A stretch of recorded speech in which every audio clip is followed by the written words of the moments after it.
Un momento, tenemos un mensaje del coautor de este contenido. Nos comparte una nota, quiere dar las gracias. Hay muy importante, en la descripción hay una lista de enlaces recomendados. Y ahora sí, continuamos con la explicación. Hoy vamos a hablar de la herramienta que es, básicamente, la directora de orquesta del Big Data, Apache Spark. Y vamos a ver que no es solo un programa, es toda una filosofía que vino a cambiar las reglas del juego para procesar cantidades de información que antes simplemente no podíamos ni imaginar. Para entender por qué Spark es tan importante, hay que viajar un poco al pasado.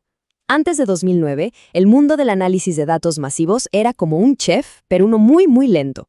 Imaginen esto. Leer datos del disco, procesar un poquito y de vuelta escribir en el disco. Leer, procesar, escribir, una y otra vez. Era un proceso seguro, sí, pero desesperadamente lento. Entonces, la pregunta del millón es, ¿cómo pasamos de ese chef tan metódico y lento a la cocina de alta velocidad que tenemos hoy? Bueno, lo interesante es que la respuesta no vino de una de las grandes corporaciones tecnológicas. No, la chispa que encendió esta revolución surgió en un lugar mucho más inesperado. Un laboratorio universitario.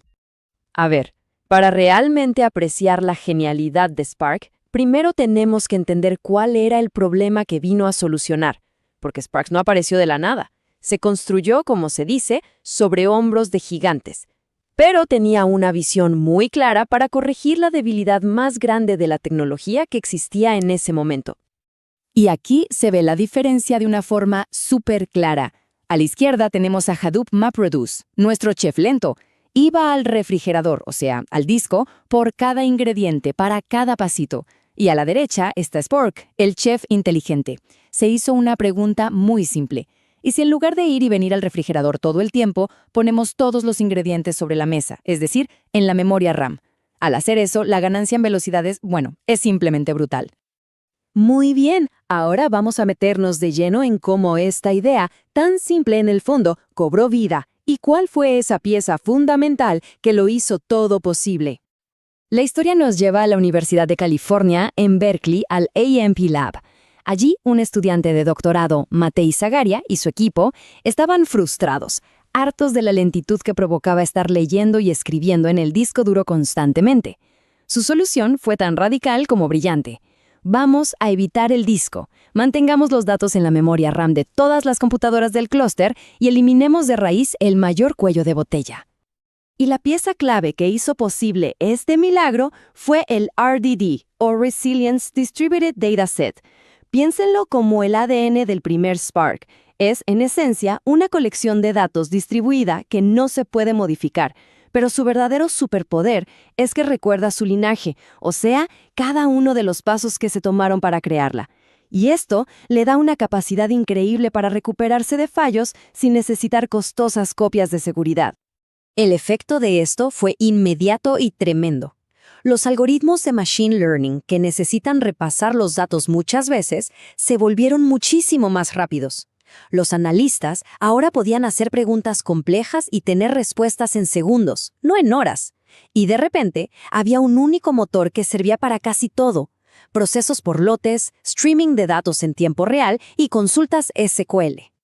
Pero para entender de verdad Spark, no alcanza con saber qué hace, sino cómo piensa. Y es que Spark no es un simple obrero que ejecuta órdenes una por una. Es más bien un arquitecto que diseña un plan maestro antes de empezar a construir. Spark tiene dos tipos de operaciones. La primera es la transformación. Y la palabra clave aquí es perezosa. Esto significa que cuando le pedimos a Spark que filtre unos datos o que los transforme, en realidad no hace nada en ese momento. Simplemente anota el paso en su plan, como si estuviera escribiendo una receta de cocina. El segundo tipo de operación es la acción. Esta, al contrario, es ansiosa. Un comando como count para contar los resultados o collect para verlos es la señal que Spark estaba esperando. Es el OK, ahora sí, a cocinar. Solo en este momento es que Spark mira la receta completa que armamos y se pone a trabajar. Y este proceso lo podemos ver aquí. Cada transformación va añadiendo un paso al plan. Leemos los datos, luego filtramos, luego mapeamos, luego agrupamos. Y todo esto forma un plan, que técnicamente se llama un DAG, o grafo acíclico dirigido. Es el plano de la obra. Y solo cuando llega la acción final, Spark mira el plano completo, busca la forma más inteligente de ejecutarlo y lo pone en marcha de la manera más eficiente posible. Y aquí está la clave de todo. Como dice la cita del documento original, este linaje, esta receta, es lo que hace a Spark tan resiliente. Si una de las computadoras del clúster falla y pierde su pedazo de datos, no pasa nada. Spark simplemente revisa la receta y vuelve a ejecutar los pasos necesarios para reconstruir solo esa parte que se perdió. Es una solución elegante y súper eficiente. Pero este plan maestro tan elegante era solo el principio.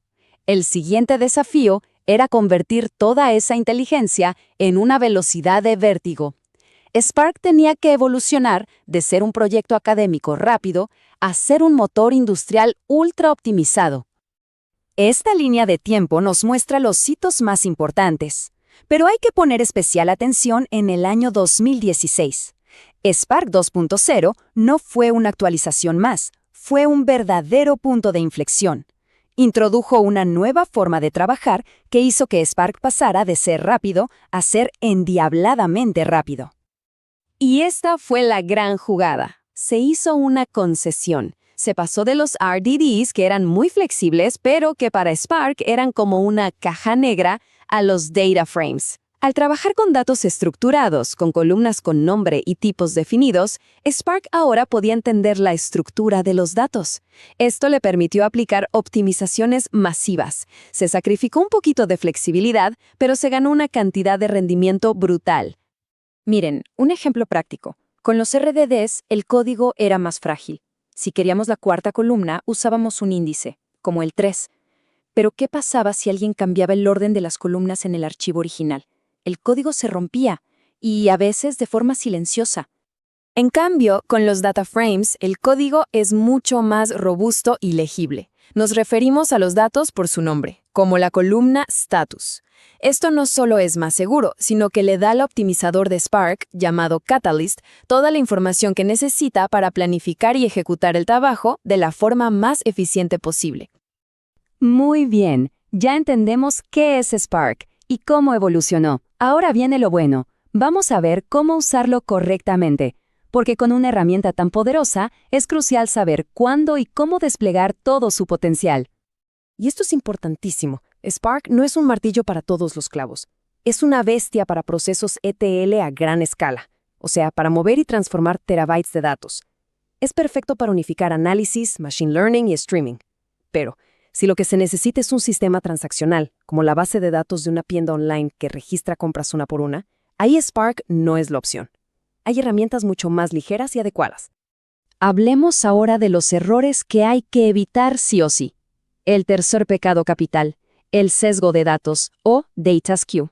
Imaginen que tienen 100 trabajadores listos para procesar, pero el 90% del trabajo, asociado a una sola clave, termina en manos de un solo trabajador. Ese pobre trabajador se va a ahogar en trabajo, mientras los otros 99 esperan sin hacer nada. Esto mata el rendimiento. El segundo pecado, abusar de las UDFs, o funciones definidas por el usuario en Python. A ver, son útiles para lógica muy específica, pero son una caja negra para Spark. Cuando se usa una UDF, Spark tiene que sacar los datos de su motor ultra optimizado, pasárselos a Python, esperar a que termine y luego volver a meterlos. Se pierde una cantidad enorme de rendimiento. La regla de oro es, siempre que sea posible, usar las funciones nativas de Spark. Y el pecado capital número 1, el más común y peligroso, sobre todo para principiantes, el comando collect. Este comando le dice a Spark, toma todos esos datos que tienes distribuidos en cientos de máquinas y tráemelos todos a la memoria de mi única máquina controladora. Si estamos hablando de gigabytes o terabytes de datos, el resultado es inevitable. La memoria explota y la aplicación se cae. Es un error clásico. Al final, dominar Spark es mucho más que aprenderse los comandos. Es entender esa danza entre la memoria y el disco, entre la planificación y la ejecución. Es saber cuándo desatar su poder. Y con esto es posible construir sistemas de datos que no solo funcionan, sino que son elegantes, resilientes y sobre todo increíblemente rápidos.